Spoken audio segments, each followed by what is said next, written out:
The constant ticking of Dr. John Watson's pocket watch seemed unusually loud in the empty laboratory. 3 months had passed since Sherlock Holmes's disappearance at Reichenbach Falls, and Watson had thrown himself into his medical practice to dull the pain of loss. Today, however, curiosity had led him somewhere entirely different. "Mr. Wells, I must say this is quite extraordinary," Watson remarked, circling the strange contraption before him. A brass and crystal apparatus with a plush velvet seat at its center. Herbert George Wells, a slender man with keen eyes, nodded eagerly. "It is indeed, Doctor, but I fear I've reached an impasse. The theoretical work is sound, but the practical application..." He trailed off, running a hand through his disheveled hair. "And you believe my medical expertise might assist you?" Watson asked, skeptical but intrigued. "Precisely, the physiological effects of temporal displacement remain my primary concern. Who better to consult than a battlefield surgeon with scientific acumen?" Watson couldn't help but feel flattered. Since Holmes's absence, few had sought his opinion on matters beyond common colds and twisted ankles. "I've documented everything in this journal," Wells continued, handing Watson a leather-bound book. "Perhaps you might review it tonight. Tomorrow we could discuss modifications to ensure a traveler's safe return."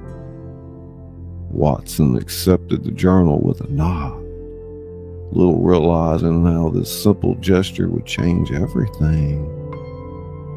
Later that night, Watson pored over Wells's notes by lamplight. The theories were revolutionary, utterly fantastical, yet described with such precision that Watson found himself believing. What medical advances might exist in the future? What diseases might be conquered? How many lives could be saved if such knowledge were brought back to the present? The thought consumed him through a sleepless night.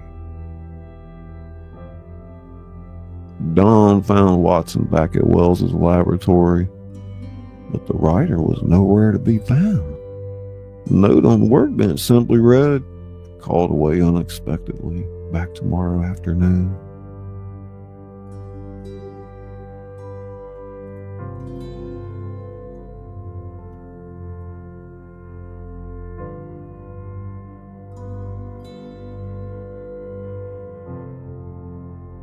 The time machine stood silent, beckoning. "This is madness." Yet Watson couldn't resist running his fingers along the machine's controls, perfectly described in Wells's journal. Absolute madness. What harm could come from a small test? Watson reasoned. A journey of minutes, perhaps hours, just enough to prove the concept before Wells returned.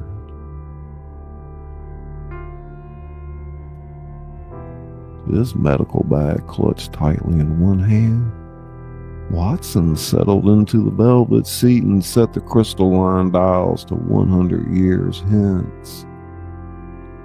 "For science," he whispered and pulled the brass lever.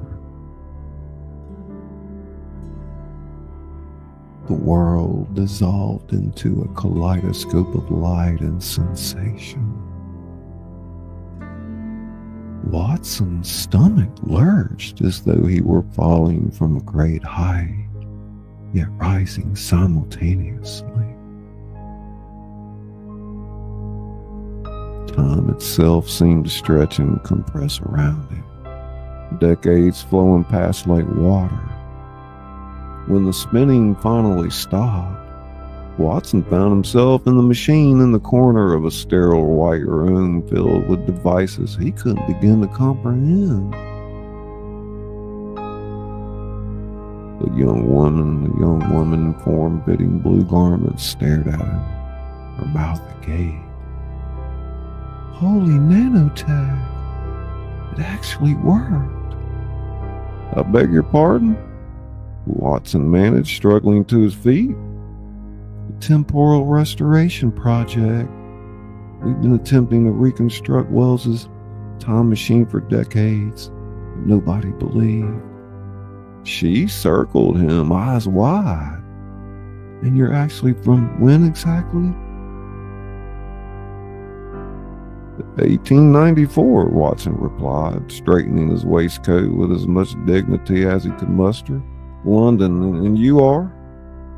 Dr. Eliza Chambers, Temporal Physics Division, London Central Medical Archives. Watson's heart leapt. Medical archives? How fortuitous. I'm a physician myself, Dr. John Watson. Recognition flashed across her face.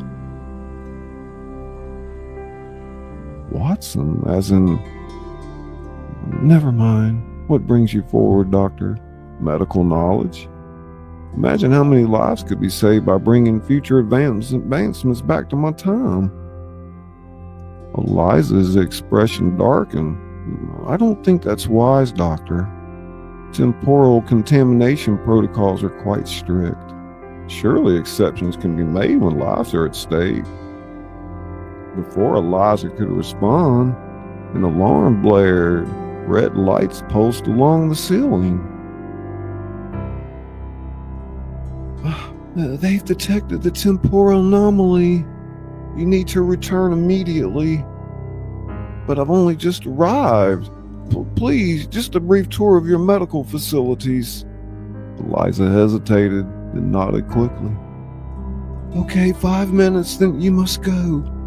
She grabbed his arm and pulled him through sliding doors that opened at their approach. The medical archives were unlike anything Watson could have imagined. Glowing screens displayed rotating images of human anatomy in impossible detail. Devices hummed and pulsed with strange energies. This is extraordinary. Watson opened his medical bag to take notes. We've conquered most diseases you would know, but we face new challenges. Synthetic viruses, nanoplagues, environmental cancers from the Great Collapse. The Great Collapse? Oh, it's nothing. Here, she pressed something into his hand. A diagnostic tablet, our most basic medical tool. A thin rectangle of glass glowed at his touch, displaying information in unfamiliar symbols. I can't read this. It's standard medical glyphs here. Eliza tapped the glass, and suddenly Watson could understand. The disease profiles, treatment protocols, medical breakthroughs spanning centuries scrolled before his eyes. The alarm suddenly changed pitch. Temporal police, they're coming. You must go now. But there's so much to learn, Watson protested as she dragged him back toward the time machine. History records how you disappeared in 1894. If you don't return now, you never will. Uniformed figures appeared at the far end of the corridor, weapons drawn. Wait, Watson pleaded as Eliza practically shoved him into the machine's seat. What happens to Holmes? Does he return? I can't tell you. Eliza's expression pained as she reset the dials. But know this. Work you do upon your return will save millions. The Watson Protocol becomes the foundation of modern medicine. Watson Protocol? Trust your instincts, doctor. The future is counting on you. She pressed a tablet into his medical bag as the officers approached. She pulled the lever and time unraveled once more. Watson returned to Wells's laboratory mere moments after he had left, though to him it felt like hours had passed. His head spun with knowledge and questions. The diagnostic tablet now appeared inert, a simple rectangle of dark glass. When Wells returned the following day, Watson claimed illness had prevented him from reading the journal. Some instinct warned him to keep his experience secret. The writer seemed disappointed but unsurprised. Theoretical time travel less interesting without a willing audience. That night, alone in his study, Watson discovered that though the tablet wouldn't activate, he could recall with perfect clarity everything he had seen during those brief, miraculous minutes. He began to write, documenting future techniques adapted for contemporary application.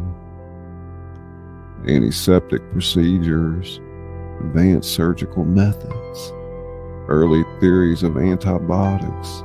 The Watson protocol took shape. As he worked through the night, Watson occasionally glanced at his inactive souvenir from the future, wondering what Eliza had meant about Holmes and what terrors lurked behind the mention of the Great Collapse. Whatever dark future awaited, he was determined that his medical legacy would help humanity face it. In his pocket, his watch ticked steadily onward, marking time's inexorable advance. The end.